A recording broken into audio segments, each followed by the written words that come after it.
What we as sellers need to do is always get that individual to see the problem we solve as the most urgent problem. Because, it's one thing for them to understand that it's a problem, but then what happens inevitably is that they have to prioritize it against all of the other problems that they face. So it's not until we are able to implicate the pain and actually assign a value to the pain and actually have the buyer understand the value of that pain that we can get them to start prioritizing it. And it's actually helpful for us too, because it helps us understand where we stack rank amongst the various pains that we can solve for them. What happens if you don't do this? Why are you doing it now? Why didn't you do it a month ago? What was the critical event that occurred over the last 30 days that made you reach out to me? Why was that critical event so important, right? So these are really good questions to get to a ground source of truth as to why this truly matters to the customer. So a lot of times what you want to do with a customer is get them to understand that they have pain, and then you want to implicate the pain. But there's also an idea in my book called Inception, which is where we want it to be the customer's idea. We don't want to tell the customer that they have pain. We want them to come to that conclusion on their own. The conversation is now about showing them that we can do the thing that they already said would be really exciting for them. Any company worth its salt should be able to do that, right? I mean, if you can't solve the problem, then you shouldn't be a company, right? Because AI is making it more personalized. So the bar is being raised on what is good outreach. The problem is that the buyer doesn't have more time. Just because the outreach is getting better doesn't mean that the buyer has more time. That's a finite variable that has not changed. If you tell someone something they already know about themselves, it's not valuable. However, what is valuable is what I would call shared values, which is where we tie it back to us, right? AI doesn't have a heart and a soul. It doesn't have experience. When I do my outreach, personalization is a part of it, right? I mean, I need to know who I'm reaching out to, but I also need to be able to liken their experience to mine. I need to show them why I am on their team and how that can disarm them a little bit and open them up to a dialogue about working with me. If it's a junior hire, there's only two things that I'm really measuring for ever. It's work ethic and coachability. For any junior role, if they are amenable to feedback and they are willing to apply themselves not only to that feedback, but also just to the role in general, they will succeed. When you're in the product market fit stage, you can't reasonably want someone to just go sell it to everybody. It's actually not a good thing for you. What you want is maybe a certain number of qualified, like what's called design partners, or something to that effect, because that's what's going to help the business move forward at that stage in time. Whereas in the scale phase, you're measuring people on revenue or closed won deals or things like that, right? I'm always publicly praising people on the team for the good work that they do, and then privately coaching them on the critiques. And then any trends that I notice across the team, I'll coach more broadly in like team meetings. I also like to help the team understand why we do things the way we do. People will not buy into a process unless they are sufficiently convinced that it's the right process. We love to try to sell to everyone under the sun, but the reality is that for some people are more qualified than others. For others, timing matters a lot. And so the sooner we can get to a no, the sooner we can spend more time somewhere else. For outbound, I would say email works the best. I still think email is really good. I mean, deliverability has suffered a little bit with all the VC money that's been coming in and all the SDR hiring and things like that happened, several years ago. But I would say email still tends to work really well for me. And then when it comes to more like enterprise selling and stuff like that, nothing beats face-to-face. I think the data says it's something between 17 to 20 touches before the average person will reply. So I generally want to probably put them in some sort of cadence after, a certain amount of touches. But honestly, if they don't respond after, 6 or 7 touches, what I generally will want to do is start moving to a different contact in that organization.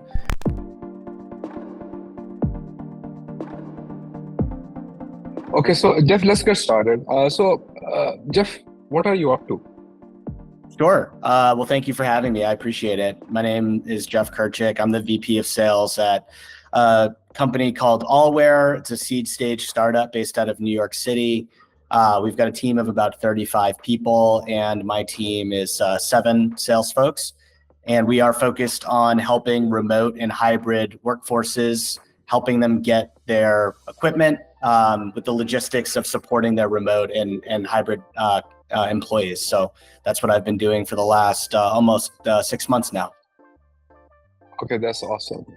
So, Jeff, you've written some books, and so let's just talk about one of those. So, there is this authenticity in sales. Just tell us more about it. Sure. So yeah, about 4 years ago, I wrote a book called Authentic Selling: How to Use the Principles of Sales in Everyday Life. And the premise of the book is that AI is going to really revolutionize and change the sales industry.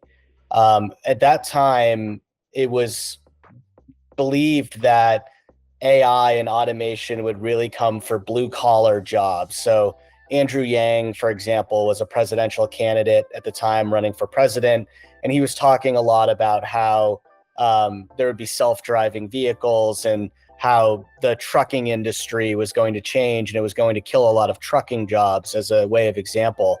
And a lot of people scoffed at the idea that automation could actually come for more white collar jobs and come for sales jobs and tech and things like that.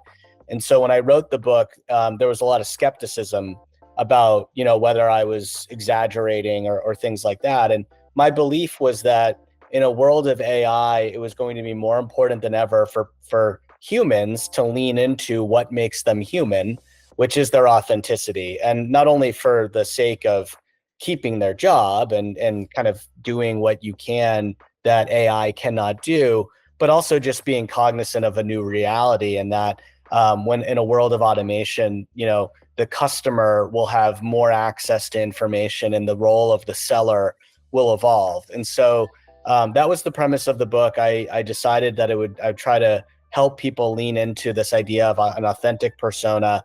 It's been proven that people are very attracted to others if they perceive that they are being an honest version of themselves. And I wanted to give tactical advice for how people could get ahead of that trend, not only in their sales career, but also in their personal lives. That's awesome. And how much of those observations and those learnings are still true? Because obviously the AI is here now, the application is here, and somehow it is taking all of those creative jobs away right now. Yeah.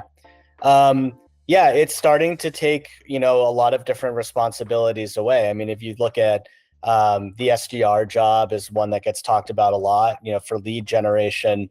You've got basically outsource SDR firms now that are completely automated. They're not even hiring human beings anymore. And then also I would say that there's companies now that are automating the process of like discovery calls or demos and things like that. There's chat bots on websites that can gather a lot of information. And so what you're seeing is that I wouldn't even say that it's minimizing the role of the seller. It's just changing the role. It's making it a lot more focused, and it's creating a necessary evolution for the seller. Think about like a real estate agent as an example. In today's world, you can go online and go onto Zillow or Redfin or any of these websites and get all sorts of information about real estate and different properties and what they should be worth and things like that.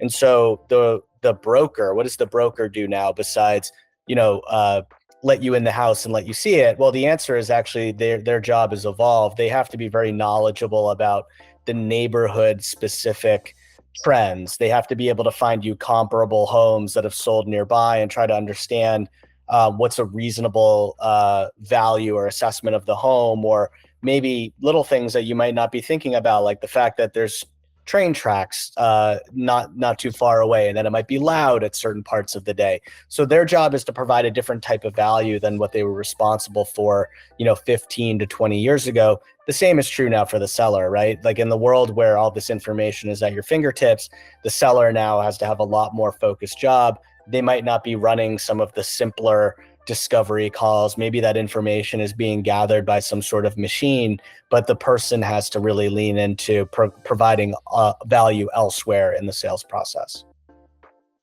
Okay, that's awesome. So let's just get deeper into the GTM motion. So what is your process of helping a startup with a GTM motion? What does like a day zero and a day one and so on looks like? Yeah, it's a great question. So, I think joining a early stage startup as a first sales hire or building a go-to-market motion for a startup is not for the faint of heart, because it's a very challenging job. I think I tend to gravitate towards these jobs in my career because I really like the autonomy and kind of being able to see the progress and how quickly things can progress at the very beginning. I've been very fortunate to have great mentors and coaches and people in my career, and one of them is Mark Roberge, who's the former CRO of HubSpot, and I'm an LP in Stage 2 Capital, which is a fund that he created here in Boston. And he teaches these 3 stages of go-to-market, one being product market fit. So product market fit being critical to scaling any business, not trying to just go sell everything under the sun. And in those early days, really focusing on getting product feedback and understanding what the customer wants and measuring it actually by retention and not sales.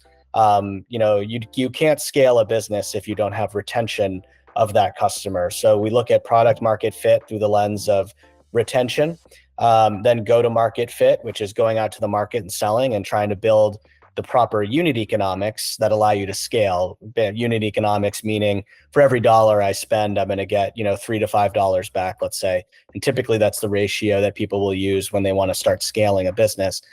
So I'm generally, when I enter a business on day 0, that's what I'm assessing. It's like, where are we in those 3 steps? And if we're in the product market fit stage, what can my contribution be to help us advance to the go-to-market fit stage? Generally speaking, I'm looking pretty heavily at like unit economics on day 1, trying to understand what's the current process. So sales process is critical. You fundamentally can't really measure anything until you have like a really good process in place that's well-defined with objective exit criteria. So building a process, I'd say, is incredibly important. And then also tools, and people, right? What is the staff that I need in order to execute? And then what are the tools that I need to arm them with in order to make them productive and efficient? I just joined Allwhere about 6 months ago. We purchased Gong within a week. And that's just because I've used Gong many times before. I know the power of it and what it can do to our business. I'm not trying to, give them a free commercial here, but it's one of many tools that I implemented right away, because I knew that it was going to be pretty critical for us to achieve a lot of the other things that we wanted to do. So that's a lot of what I'm doing right away, is kind of like first assessing, hey, where are we in this journey? And wherever we are in that journey, what are the key indicators I need to measure? Where do we need to be at in order to hit our goals? And then developing a plan to address that delta. Okay, so you've talked about the difference between identifying pain and implicating pain. Can you please tell us more about this? Yeah, this is one of my favorite topics, so I'm glad you asked. I think there's a big mistake in a lot of selling programs in that you hear a lot about finding pain. Surface pain. Pain is in the med pick world, or for those who use med pick or medic, the P stands for pain, right? So we're trying to figure out what is the pain. Now, the problem is that surfacing pain is actually not that hard. I mean, sometimes it is, but a lot of times it's really not hard to explain to someone that they have certain pain. And a lot of times they're not thinking about a certain pain because they don't even know that a solution exists. So for example, if we could teleport, and I could sell teleportation technology, a lot of people aren't even thinking about the fact that they can't get from Boston to China in 2 seconds, right? So they're not even aware of the pain that, they'd love to move through the world a lot faster, right? So to be sure, sometimes there's a deal of education involved because they don't even know that a solution exists. The fundamental issue, though, is that we have thousands of pains. Every day you and I are going to make, like, I don't know what the numbers, it's like millions of micro decisions. And every little decision we make is a response to some sort of pain we need to solve. If we're hungry, we got to go make lunch. We got to get back to work. We got to go walk back to our office, right? Like, these are little decisions we're making to solve an immediate pain in our lives. The reality is that every decision we're making is fixated on the most immediate or urgent pain that we need to solve. And that's why we act through the world in the way that we do. And the reality is that our lives are really not worth living unless we have problems to solve, right? It's what makes our lives meaningful, is that we have constantly different problems that we need to remediate. And so what we as sellers need to do is always get that individual to see the problem we solve as the most urgent problem. Because, it's one thing for them to understand that it's a problem, but then what happens inevitably is that they have to prioritize it against all of the other problems that they face. And the reality is that us as sellers, the problems we solve are one of literally millions of problems that our customers are facing, both personally and professionally. So it's not until we are able to implicate the pain and actually assign a value to the pain and actually have the buyer understand the value of that pain that we can get them to start prioritizing it. And it's actually helpful for us too, because it helps us understand where we stack rank amongst the various pains that we can solve for them. The best sellers are capable of solving multiple pains. They know their industry really well. They're able to sell a vision for the customer that goes well beyond the actual product that they sell. That can be through introductions, advice, being a sounding board, right? Being someone who understands them. So I think that pain implication is just as, if not more important than surfacing pain. Surfacing pain is kind of like foundational. Anyone can do that. Really good sellers are good at implicating pain and helping that buyer to understand, I need to solve this problem right now. It's a really important pain. The implications of not solving it are very meaningful. Okay, so this is very interesting because you are sort of like amplifying the pain and you're trying to assign a value to that particular pain. So give us some examples of your actual play. How would you go about doing this process? Sure. So there's a couple questions that I think are really good. First and foremost, like in my business, we drive a lot of inbound volume. We get a lot of customers that reach out to us. They find us, they knock on our door, and they say, please talk to us about a solution. One of the questions I always want to understand is, why did you reach out to us today and not a week ago? What was the straw that broke the camel's back? And then I really want to tug on that, right? Because there's going to be some critical event or thing that happened. And then what I want to know is like, well, what will happen then if you don't solve it? Or what are the implications of not acting now? What will actually happen to you in the business? And that creates a discussion about, what the actual implications are. It's a natural segue into the implications. So I'm tugging on the urgency. Why did you reach out to me today? Another great way to implicate pain is actually to ask them what they want to be able to say to someone in a year if they were to successfully implement a solution. Because what ends up happening in that scenario is they will talk about an ideal state that is different from the one they are in today. And then what we can do naturally is compare the ideal state to the future state. And we actually know what the implications are. Because right now, if they're making, let's say 50% conversion of their sales, and we're selling to a sales company or something, but we know that the future state is that they want to get to 80%. That's a 30% delta. And if we know we can start to peel the onion on other metrics, we can actually quantify the 30%. What is that in terms of revenue for you? And then what we can actually say is like, hey, if you're able to get that revenue, what will it unlock for your business, right? What will unlock for you personally? You're the VP of sales. If you get 30% more sales, what happens for you? They'd probably make a bigger bonus. Maybe you get a promotion, right? Those are implications of doing the thing that we want you to do, right? So those are the questions I'm asking. They're actually time-related questions. What happens a year from now if you do this, right? And let's compare the two. What happens if you don't do this? Why are you doing it now? Why didn't you do it a month ago? What was the critical event that occurred over the last 30 days that made you reach out to me? Why was that critical event so important, right? So these are really good questions to get to a ground source of truth as to why this truly matters to the customer. Okay, that's awesome. So this is for the inbound. Okay, so you know the intent. You know that somebody has this kind of a pain. But let's just take this to the outbound model where you're reaching out cold. And how do you get to the pain and how do you implicate pain over there in that scenario?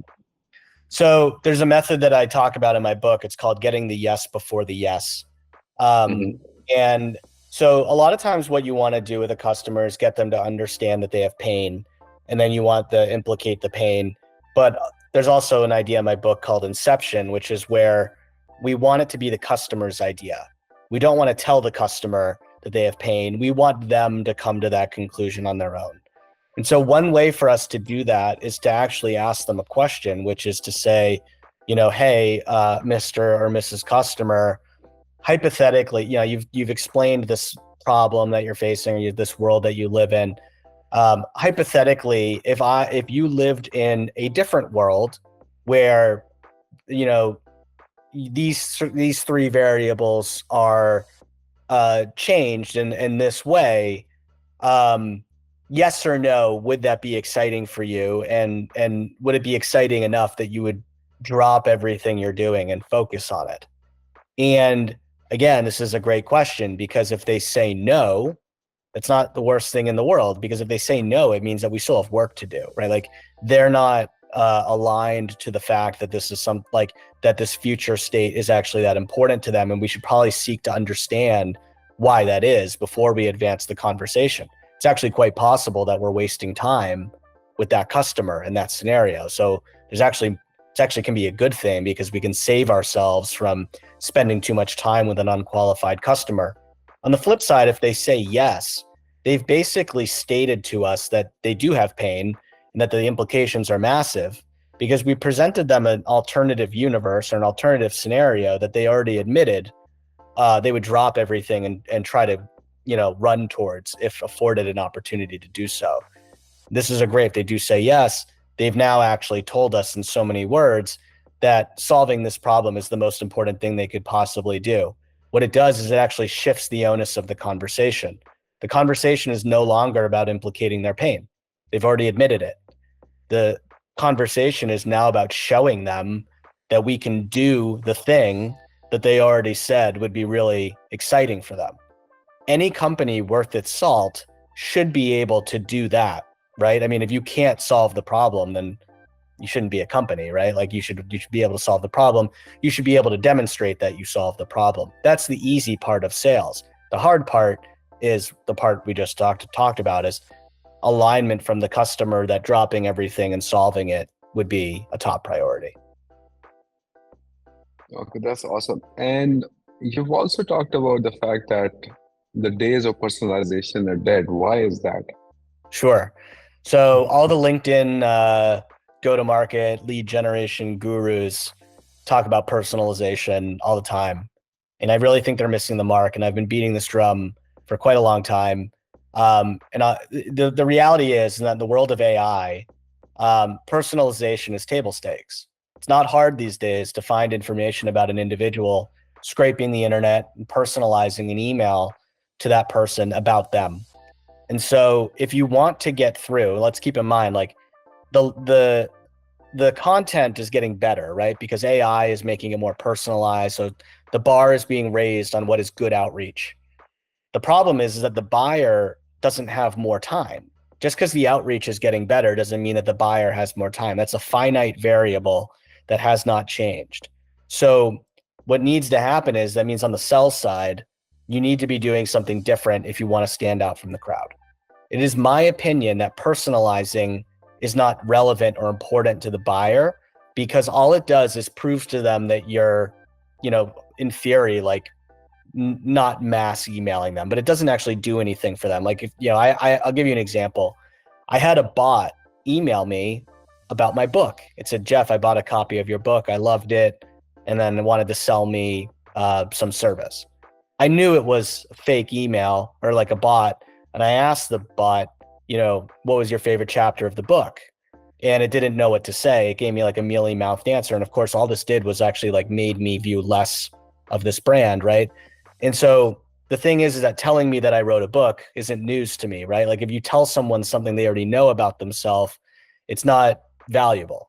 However, what is valuable is what I would call shared values, which is where we tie it back to us, right? AI doesn't have a heart and a soul. It doesn't have experience.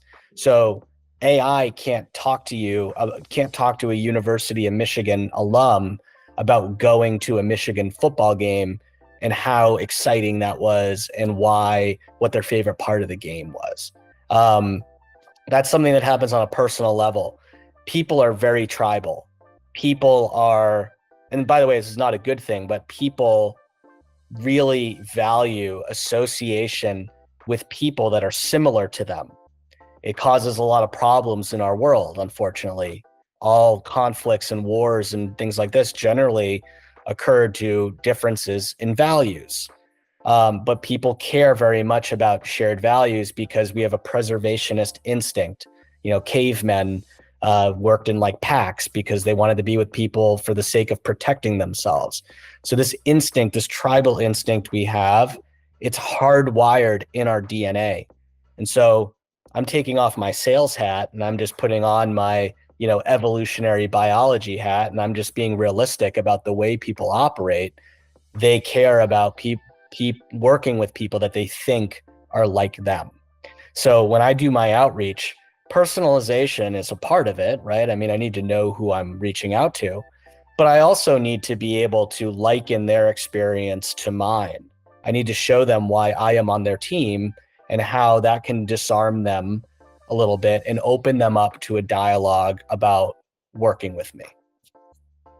Okay, so you're saying that the personalization has to connect onto a deeper on a value on a tribe level, right?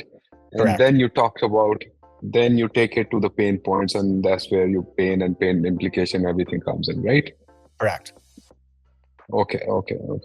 That's awesome. So, so there are different stages to the company. You mentioned there's a product market fit and there's a scaling part of the company. Okay. And you said there are different KPIs for it. If you're building a team and how would you go about hiring teams? Are there different teams on different stages, uh, or the same people doing with different KPIs? How would you structure those teams? Sure.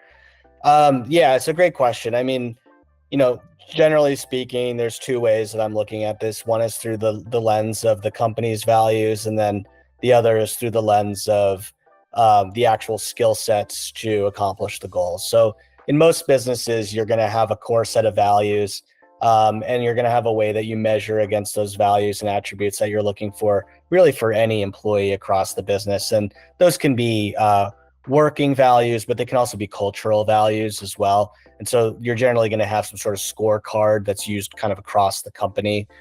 In that regard, that's out of my control to some degree. I mean, as a leader, I can inform some of what that looks like, but it's more of a team-wide effort to define what those values are.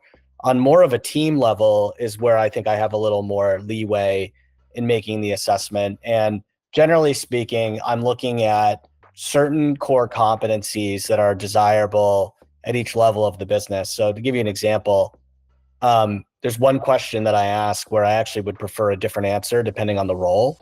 So the question is, do you love to win or hate to lose more, and why? If I ask that question to an SDR, I want them to love to win because they're going to lose like 99% of the time. They're going to get ignored. They're going to get nasty responses. I want them to love winning because if they don't love winning, they're going to quit after all the losing they're going to do. With that being said, like with an account executive, I want them to hate to lose. I want them to expect to win. I want them to be very competitive, and I think that they should take losing personally. They should really be understanding, why did I lose? Doing a post-mortem on that and using it as a growth experience. Not to say that the same isn't true in reverse, but you get the idea. Like there's a different skill set that's required, and mentally they need to have kind of a different idea of how they're going to go about their day.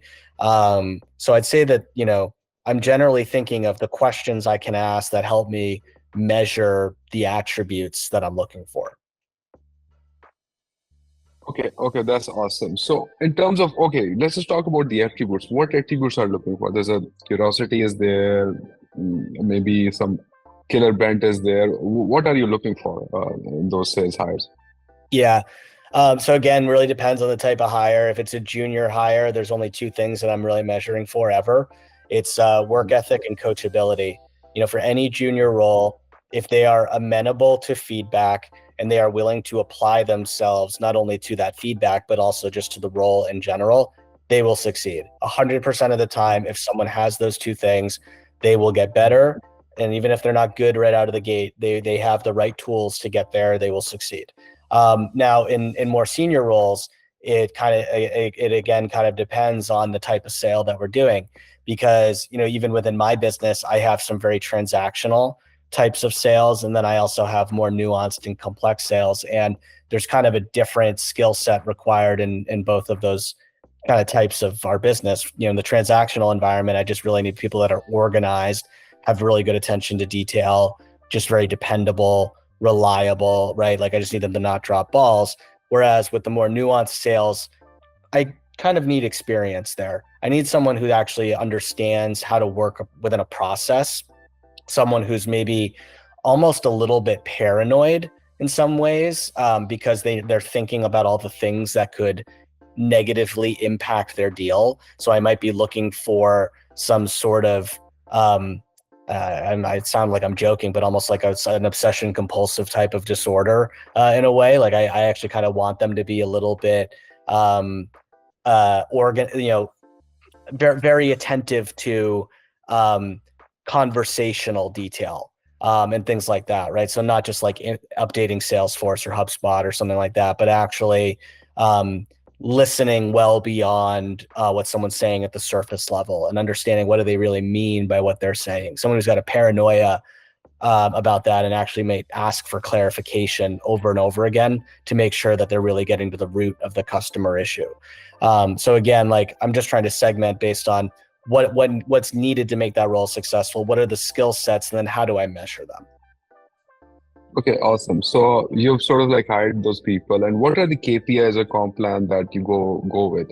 And maybe it changes with the stage the company is in, right? So what's your thought process around it? Yeah, I mean, generally speaking, it kind of works from the top down, right? We've got certain goals that we need to hit. And then we have a certain understanding of the unit economics in the business. I know how many leads we're generating. I know what our conversion rates are. I know what they need to be. And I can work backwards from there to understand what should someone reasonably be doing to help us get to the number. This does change at different parts of the business because, for example, we talk about this product market fit, go to market fit, and scale thing. Sometimes you'll introduce a new product or a new geography or something like that. And in reality, you're actually starting over again when you do that for that specific part of your business. And so the KPIs will change because, when you're in the product market fit stage, you can't reasonably want someone to just go sell it to everybody. It's actually not a good thing for you. What you want is maybe a certain number of qualified, like what's called design partners, or, something to that effect, because that's what's going to help the business move forward at that stage in time. Whereas in the scale phase, you're measuring people on revenue or closed won deals or things like that, right? So again, I try to tie back to what does the business want. I try to incentivize people based on what's good for the business. And again, depends on the stage of the business, but I just gave a couple examples of how that could vary. Okay.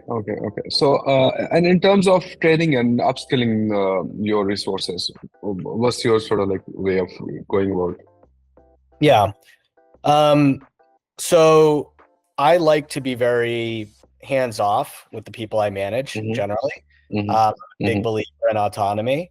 But I do use Gong, like I said, for coaching. And I think what I like to do is make sure that I'm always publicly praising people on the team for the good work that they do, and then privately coaching them on the critiques.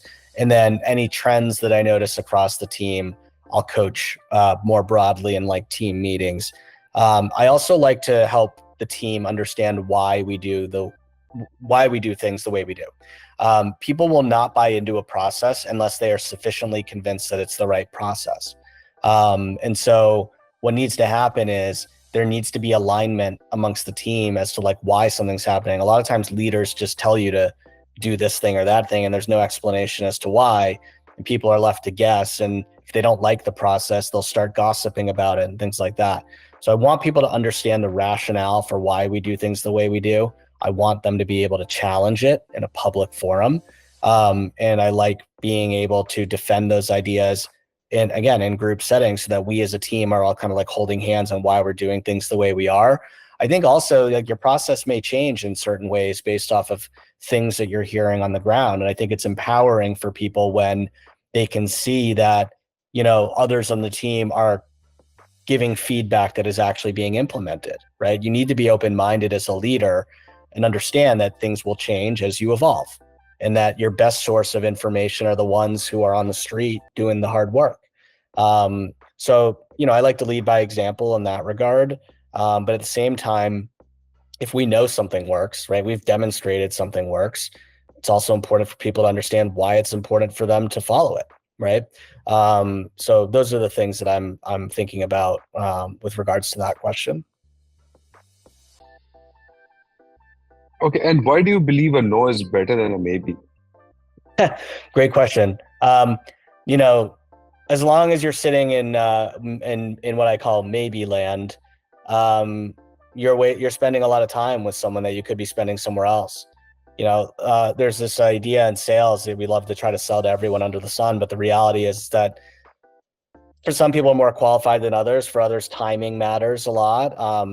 And so the sooner we can get to a no, the sooner we can spend more time somewhere else. And a lot of times you'll actually go out right in front and just, if I think that there's something that might block a deal, I'll ask right away, is that going to be a deal breaker for you, or is that a requirement? Because if it is, I want to understand why, because if I can work around it, I'd like to, but if it is, like, we might as well just stop the conversation.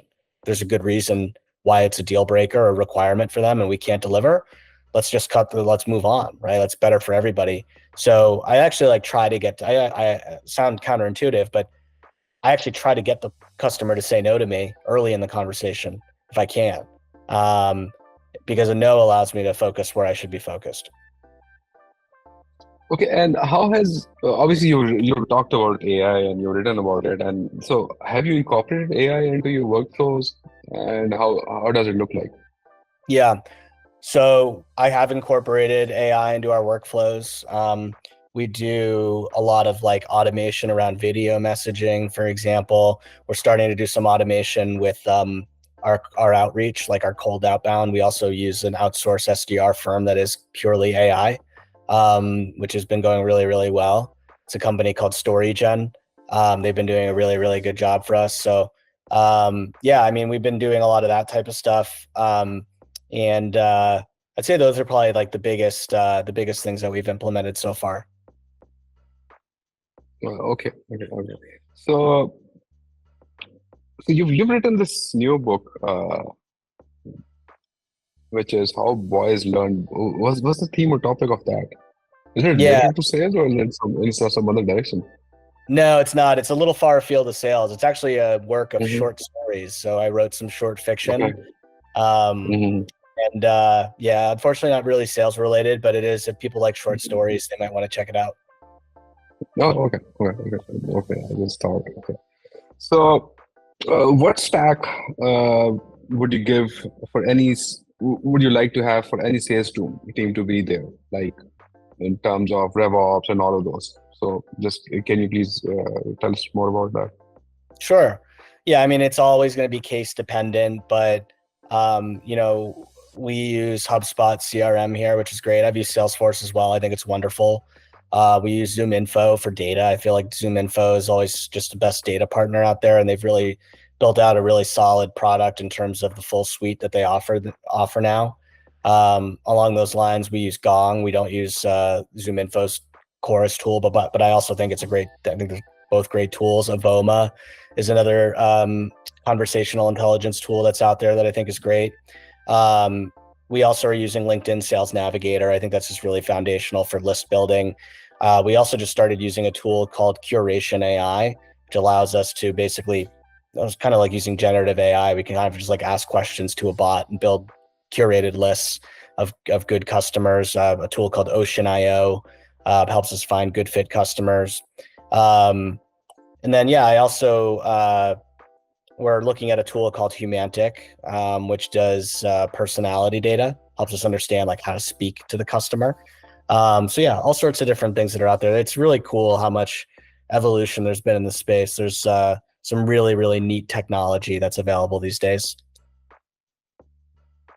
And in terms of channels, so you have calls, you have LinkedIn, and you have emails. So, given this scenario and the environment that's around, that markets are not performing that well, which channels are working the best for you? Yeah, it's a good question. For outbound, I would say email works the best. I still think email is really good. I mean, deliverability has suffered a little bit with all the VC money that's been coming in and all the SDR hiring and things like that happened, several years ago. But I would say email still tends to work really well for me.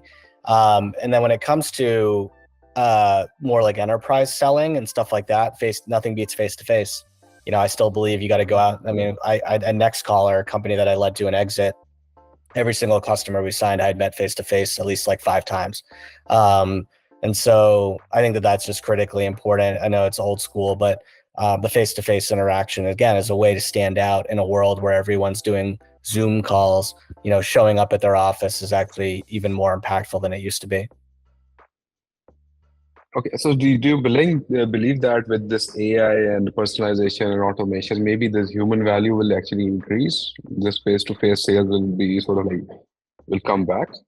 I do, yeah, because back in the day, like you could just use the telephone to talk to people, right? And like, so the stakes, obviously going to show up in person was a big deal, but today, because Zoom empowers so much face-to-face communication, it's become ubiquitous with so many different types of interactions that it's so easy to do now, and you can essentially get everything that you would from a face-to-face, that a lot of people have become what I would say is like a little bit lazy. They don't feel like they actually need to go and see the customer because they can just see them on a computer. And so I actually think it's had an inverse effect than what's expected. It makes the face-to-face interactions more meaningful to people because they're so sick of doing Zoom calls all the time. Okay, so for an outbound guy, what would the ideal cadence be if somebody is going after a mid-sized company? Should they just email, call, LinkedIn? And after how many messages should they leave that particular person alone? Yeah. So I'm a big believer in mixing it up. I like to do a couple emails first, then I'll move to like LinkedIn, cold calling, and I'll kind of float around between those channels. I think the data says it's something between 17 to 20 touches before the average person will reply. So I generally want to probably put them in some sort of cadence after, a certain amount of touches. But honestly, if they don't respond after, 6 or 7 touches, what I generally will want to do is start moving to a different contact in that organization. The reality is that there's multiple people in most organizations that can help influence a decision. And some people have different personalities. Some are more responsive than others. And so, I'm just trying to be realistic about where we spend our time. Would I rather do 6 more touches on someone that I've already contacted 6 times, or should I do 6 new touches on someone new in that organization? I think most people would say that the latter is a better use of time. Okay, that's awesome. So Jeff, so if somebody has to learn more about this and the sales process, which books would you recommend? To me, it seems like you read a lot of books. Yeah. I think the most important foundational process book is The Qualified Sales Leader by John McMahon. Highly recommend that book. I really think if you're doing any sort of sales leadership, it's borderline irresponsible to have not read that book. And then, from the science perspective, I would say it's the Sales Acceleration Formula by Mark Roberge, which is, again, foundational book about thinking of sales as a science. And Mark was one of the first to do that, I think. So that's probably the two top books I'd recommend.